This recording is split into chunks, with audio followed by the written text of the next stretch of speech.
dosa itu iri kan? Ya, dimana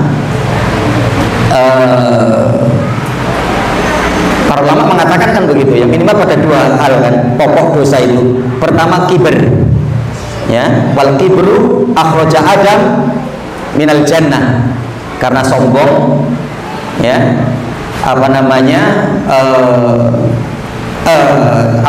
karena sombong menjadikan iblis dikeluarkan dari surga, ya. Kemudian yang kedua hasad, ya, yahmilu ibnu Adam ala qatli akhihi, ya, menjadikan anak Adam berani membunuh saudaranya yang dilakukan oleh Qabil kepada Habil, ya. Ini kan pokok dosa terjadi pada Bani Adam itu, ya, diantaranya apa? Hasad. Makanya Rasul dalam Imam Abu Dawud mengingatkan kita betul, iyyakum wal hasad fa innal hasada yakulul hasanat kama yakulu, ya, annar al hatoba. Hindari oleh kalian hasad, iri dengki, karena apa?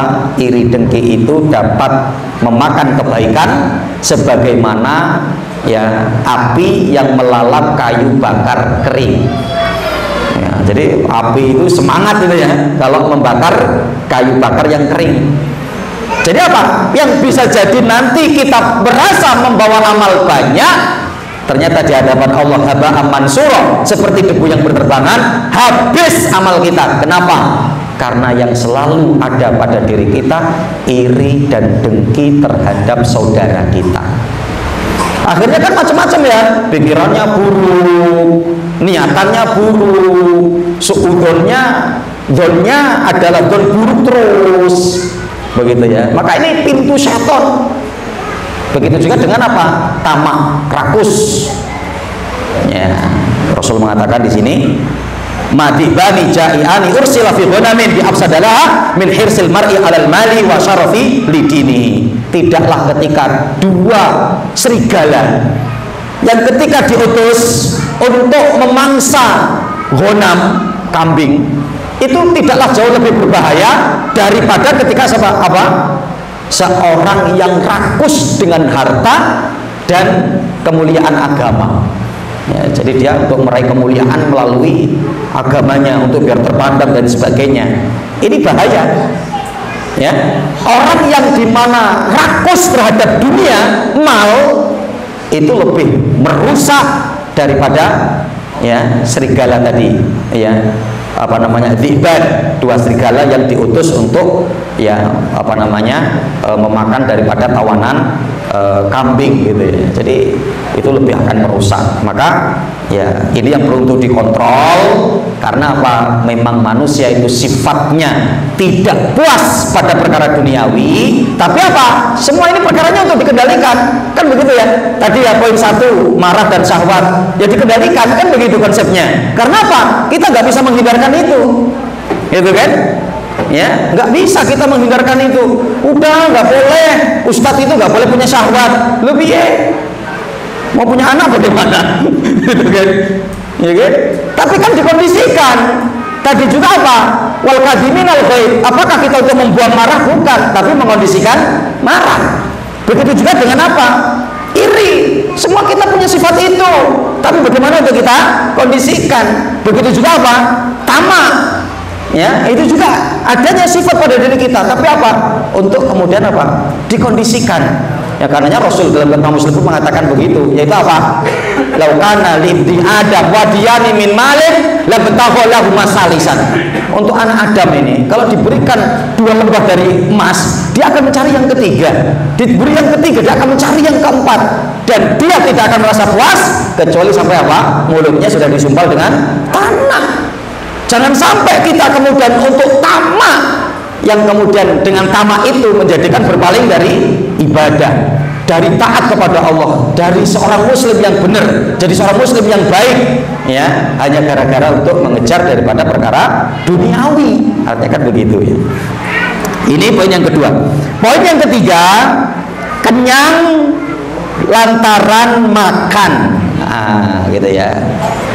Ini juga merupakan pintu gerbang syaitan untuk merusak hati, menjebol benteng, ya, yaitu apa? Dalam kondisi kenyang, ya. Ya. Tapi nanti kalau ada makanan kan katanya ya nggak apa-apa dimakanin, ya. Nggak apa-apa dimakan. Konon yang makan banyak gitu ya. Karena kan kadang juga itu ya. Ketika kita dihadapkan pada makanan yang seolah-olah enak, bergengsi, kadang kan kita lupa ya. Lupa itu. Mertua lewat itu juga nggak kelihatan kayaknya. Wah, masya Allah. Itu ya. Nah ini. Karena apa? Syed Hawa menyebutkan ya bahwa kenyang itu kenapa bisa merusak, yang sehingga ini merupakan pintu juga yang dilalui oleh para syaitan, para iblis. Ada 3 alasan. Yang pertama, tidak peka dengan lingkungan. Orang yang kenyang itu karena merasa dia cukup, dia nggak memperhatikan kanan kirinya ada orang yang nggak cukup, gitu ya. Dan dia akan merasa nyaman terus begitu. Kenapa? Karena dia ada uang, ada yang bisa untuk dibelikan makanan. Nah itu kadang apa? Orang yang ketercukupan, bisa untuk tercukupi makanannya, bisa makan banyak, kepekaannya kurang. Ini yang pertama. Kemudian yang kedua, ya Syed Hawa menyebutkan, yaitu apa? Dapat berpotensi untuk menjadi sombong. Ya, untuk menjadi sombong. Nah, ini mah kalau makanan kayak gini mah biasanya di rumah udah untuk kucing. Wah, ini sombong ini, masya Allah. Gitu ya. Padahal kita untuk menghindari kemubaziran, kita makan kan gitu kan. Imam Ibnu Qudamah kan Al-Maqdisi dalam kitabnya Minhajul Qasidin, kan kita kalau makan itu harus bersih, jangan meninggalkan. Karena apa? Rasul pun mengatakan begitu, ya. Fa innahu la yadri, ya, fi ayyihima barokah. Karena apa? Kita nggak ngerti di makanan kita yang mana yang mengandung berkah. Bisa jadi 1-2 nasi itu berkahnya, gitu kan? Yang karenanya apa? Jangan dibuang, harus bersih. Bahkan apa? Disut. Kalau kamu makan berdua, saling menjilati tangan saudaranya, dibersihin piring. Nah, nanti gantian temennya juga. Tapi jangan hanya kita mau nyoh gitu kan. Nanti ketika giliran kita mau jilat tangannya nggak mau gitu. Mualah tanganmu kotor gitu ya. Itu sampai seperti itu. Artinya apa? Kita pun kalau nggak sampai seperti itu, sampai bersih, sampai ketika diserahkan ke tukang cucinya, ini mah nggak perlu dicuci lagi nih. Hebat itu, gitu kan. Ya, yang penting jangan sendoknya juga dimakan, yang enggak gitu ya. Nah kita melihat di pesta itu kan, masya Allah. Kadang sayurnya masih ada, nasinya masih banyak. Adab dalam Islam nggak begitu, gitu ya. Jadi ngambil secukupnya untuk dihabiskan, bersih. Orang komentar apa terserah.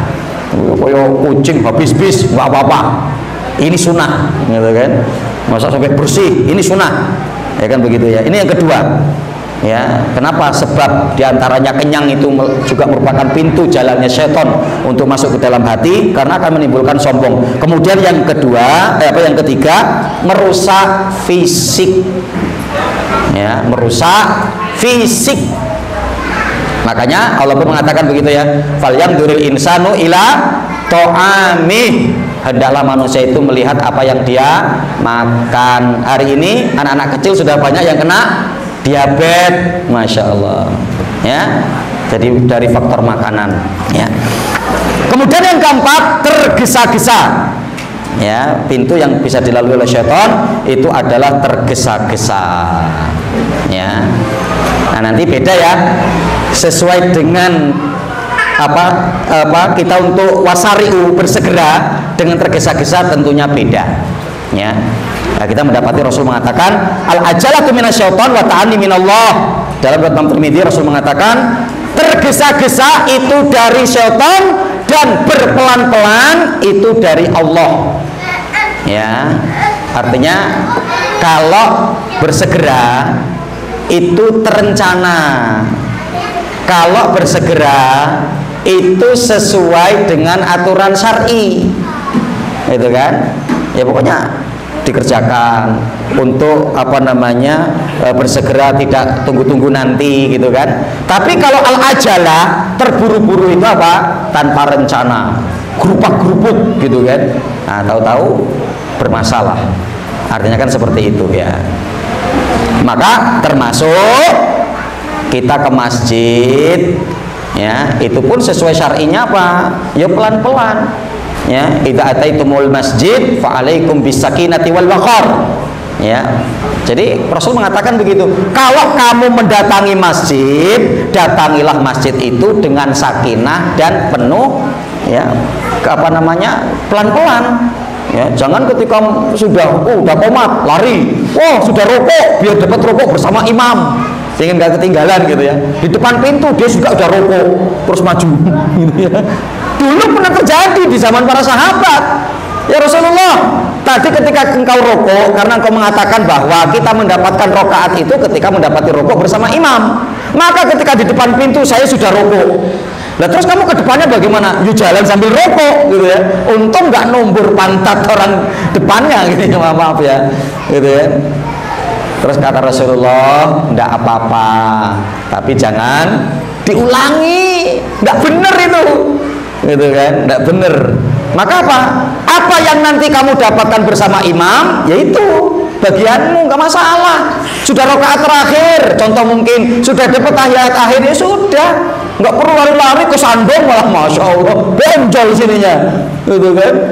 Ya, ketika orang-orang yang sudah duluan, assalamualaikum, ini ada hantu dari mana ini, jidatnya benjol, masbuk karena tadi buru-buru, nggak perlu.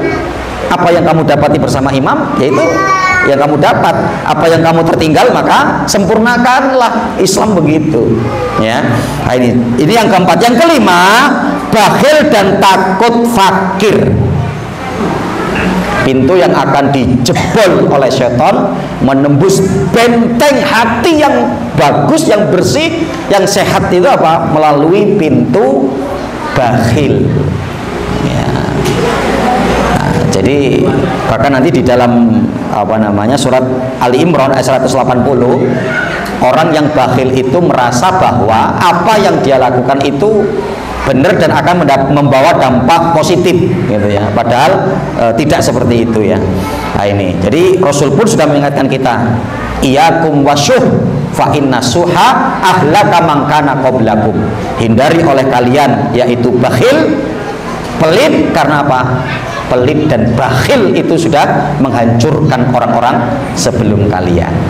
Dan diantara akhlak para sahabat, mereka adalah orang yang sangat dermawan dan begitu sangat perhatian terhadap saudaranya ya. Maka sahabat Abdullah bin Umar kan mengatakan begitu, kelebihan para sahabat itu apa? Mendahulukan ya saudaranya daripada dinar dan dirham. Tapi nanti kata beliau, akan datang suatu masa orang yang mendahulukan dinar dan dirhamnya daripada saudaranya gitu ya. Nah, maka itu menjadi acuan kita. Kalau kita ingin sebagaimana para sahabat, maka bagaimana kita bisa perhatian dengan saudara kita melebihi daripada perhatian kita terhadap dinar dan dirham kita. Kemudian yang keenam, fanatik madhab ya. Nah, jadi kalau fanatik madhab itu nanti seolah-olah pendapatku yang benar, madhabku yang benar, madhab kalian yang salah, nah gitu ya. Nah itu akan menjadi pemicu terbukanya pintu syaitan. Yang terakhir, berprasangka buruk kepada kaum muslimin yang lain, yaitu apa? Bersuudzon, berburuk sangka ya. Nah, karenanya ini satu hal yang untuk kita hindarkan, karena ya dalam surat Al-Hujurat ayat ke-12 Allah sudah mengingatkan kita, ya ayyuhalladzina amanus tanibu katsiran minadz-dzann. Wahai orang-orang yang beriman, hindarkan diri kalian dari banyak berprasangka buruk. Karena apa dampak buruknya? Satu, tidak tenang. Orang yang selalu berprasangka buruk pasti tidak tenang. Kedua, menimbulkan permusuhan ya, kebencian, ketidaksukaan, terus itu yang tertimbulkan ya. Menganggap semua orang sama, buruk semua, yang paling baik dia. Karena apa? Dia sudah bersuudzon. Kemudian yang keempat, jiwa merasa kesepian ya. Dan yang terakhir, dampak buruknya apa? Pasti orang yang suka bersuudzon, berburuk sangka kepada saudaranya yang lain, hidupnya tidak bahagia. Ini mungkin alhamdulillah selesai sudah 7 poin yang disebutkan oleh Syekh Dr. Ahmad Farid ya, terkait tentang pintu-pintu yang akan dilalui oleh syaitan untuk menjebol daripada benteng hati yang bersih, benteng hati yang sehat, yang sehingga dengan melalui pintu inilah setan akan bisa berkuasa untuk merusak hati. Dan karenanya bagaimana kita bisa untuk betul-betul menjaga diri kita agar kita mewaspadai daripada tipu daya setan ini, ya 7 hal ini yang ternyata apa? Itu dapat merusak hati kita, sehingga ketika kita mewaspadai dari perkara ini, hati kita akan tetap terjaga dalam kebersihannya, dalam kelurusannya, dalam kebaikannya. Ini mungkin dapat kami sampaikan di majelis yang mulia ini. Wallahu taala alam bisawab. Aku qouli hadza safatim li wa lakum wa lisairil muslimina fi kulli jambil aqtar. Subhanakallahumma bihamdika asyhadu an la ilaha illa anta astaghfiruka wa atubu ilaik. Karena lebihnya mohon maaf kepada Allah Subhanahu ampun wa billahi taufiq wal hidayah. Wassalamualaikum warahmatullahi wabarakatuh.